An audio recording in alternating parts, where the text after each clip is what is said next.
Hello guys. Welcome to my YouTube channel. Today I will discuss MA Semester 2 important topic, which will be coming in your Semester 2 exam. Causes, types and measures of unemployment. Unemployment, according to the OECD, Organization for Economic Cooperation and Development, is people above a specified age, usually 15, not being in paid employment or self-employment, but currently available for work during the reference period. Unemployment is measured by the unemployment rate, which is the number of people who are unemployed as a percentage of the labor force, the total number of people employed added to those unemployed. Causes of unemployment in India. The caste system. The caste system, a structure of social stratification that can potentially pervade virtually every aspect of life in India, is a major factor in generating unemployment. In some locations, certain kinds of work are prohibited for members of particular castes. This also leads to the result that work is often given to members of a certain community, rather than to those who truly deserve the job, those who have the right skills. The result is higher levels of unemployment. Second one is inadequate economic growth. Indian economy is underdeveloped, and role of economic growth is inadequate. This slow growth fails to provide enough unemployment opportunities to the increasing population. This means that as the population increases, the economy cannot keep up with demands for employment, and an increasing share of people are unable to find work. The result is insufficient levels of employment nationwide. Third is increase in population. India's population is predicted to exceed China's by the year 2024. It will, furthermore, probably be the most populous country for the entirety of the 21st century. As the country's economic growth cannot keep up with population growth, this leads to a larger share of the society being unemployed. Fourth is agriculture is a seasonal occupation. Agriculture offers unemployment for a large segment of the population, but only for several months out of the year. The result is that for a considerable portion of the year, many agricultural workers lack needed employment and income. Fifth is loss of small-scale cottage industries. Industrial development has made cottage and small-scale industries considerably less economically attractive, as they do not offer the economies of scale generated by large-scale mass production of goods. Oftentimes the demand for cheap, mass-produced goods outweighs the desire for goods that are handcrafted by those with very specific skill and expertise. The result is that the cottage and small-scale industry have significantly declined, and artisans have become unemployed as a result. Sixth is low rates of saving and investment. India lacks sufficient capital across the board. Likewise, savings are low, and the result is that investment, which depends on savings, is also low. Were there higher rates of investment, new jobs would be created, and the economy would have kick-started. Also, there is lack of investment in rural areas and Tier 2 and Tier 3 cities as well, as a result of which there exists large untapped employment potential.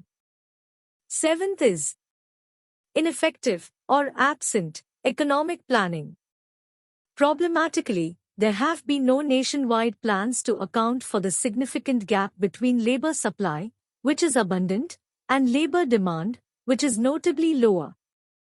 It is crucial that the supply and demand of labor are in balance to ensure that those who need jobs are able to get them. Otherwise, many individuals will compete for one job. Eighth is labor immobility. Culturally, attachment and maintenance of proximity to family is a major priority for many Indian citizens. The result is that people avoid traveling long distances from their families in pursuit of employment. Additionally, language, religion, and climate can also contribute to low mobility of labor. As one might expect, when many of those who might otherwise be suited to jobs are unable to travel to reach them, unemployment is magnified.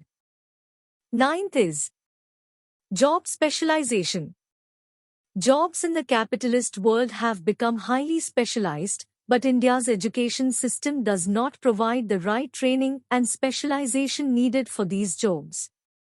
Thus, many people who are willing to work become unemployable due to lack of skills.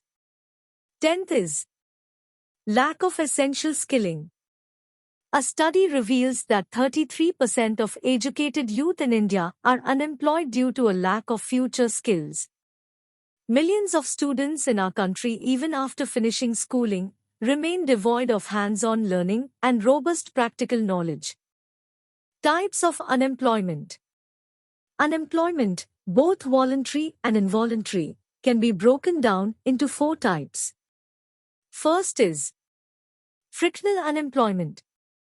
This type of unemployment is usually short-lived. It is also the least problematic from an economic standpoint. It occurs when people voluntarily change jobs. After a person leaves a company, it naturally takes time to find another job. Similarly, graduates just starting to look for jobs to enter the workforce add to frictional unemployment. Frictional unemployment is a natural result of the fact that market processes take time and information can be costly. Searching for a new job, recruiting new workers, and matching the right workers to the right jobs all take time and effort. This results in frictional unemployment. Second is cyclical unemployment. Cyclical unemployment is a variation in the number of unemployed workers over the course of economic upturns and downturns, such as those related to changes in oil prices. Unemployment rises during recessionary periods and declines during periods of economic growth.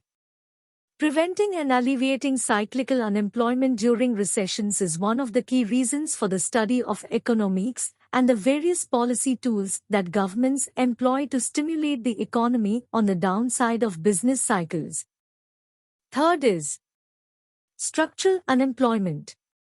Structural unemployment comes about through a technological change in the structure of the economy in which labor markets operate. Technological changes can lead to unemployment among workers displaced from jobs that are no longer needed. Examples of such changes include the replacement of horse-drawn transport by automobiles and the automation of manufacturing. Retraining these workers can be difficult, costly, and time-consuming.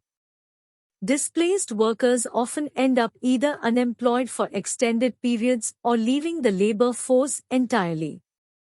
Fourth is institutional unemployment. Institutional unemployment results from long-term or permanent institutional factors and incentives in the economy. The following can all contribute to institutional unemployment: government policies, such as high minimum wage floors, generous social benefits programs, and restrictive occupational licensing laws; labor market phenomena, such as efficiency wages, and discriminatory hiring; labor market institutions, such as high rates of unionization. Let's see measures required to reduce the current unemployment rate in India. First is use of labor-intensive technology. Both the organized and unorganized sectors must adopt labor-intensive technology if sufficient employment opportunities are to be generated in both the rural and urban sectors of the economy. Increasing mechanization of agriculture in various states has lowered the employment elasticity of growth of agricultural output. Of course, the use of labor-intensive techniques with lower productivity of workers in the industry and agriculture may lower the growth of output. Thus, there might be same trade-off between employment and growth of output. In our view, due to the seriousness of unemployment problem, some output growth should be sacrificed for the sake of more employment. Second is accelerating investment in agriculture. An important reason for slow growth of employment in agriculture and rural sector has also been a shortfall in investment or capital formation in agriculture. It is worth noting that investment not only generates employment directly but also has a multiplier effect which operates through backward and forward linkages. Third is diversification of agriculture. There is an urgent need for a relative shift from growing of crops to horticulture, vegetable production, floriculture, animal husbandry, fisheries, etc., which are more labor-absorbing and higher income-yielding.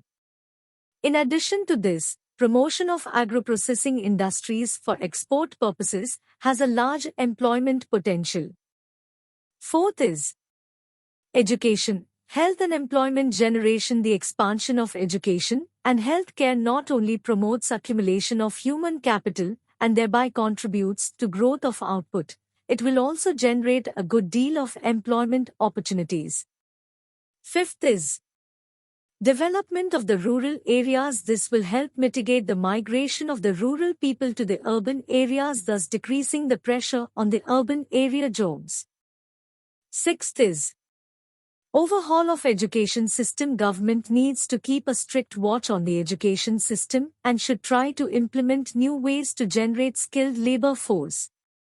Industry collaboration, vocational training, upgrading the standards of education could be the way forward in this perspective.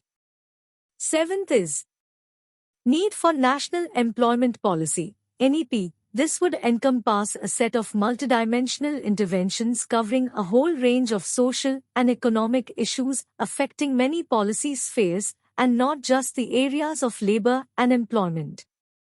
The policy would be a critical tool to contribute significantly to achieve the goals of the 2030 Agenda for Sustainable Development.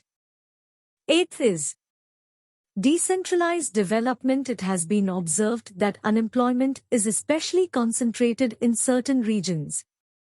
In order to overcome this geographical disparity, the government could incentivize firms to set up operations in these areas by giving tax breaks.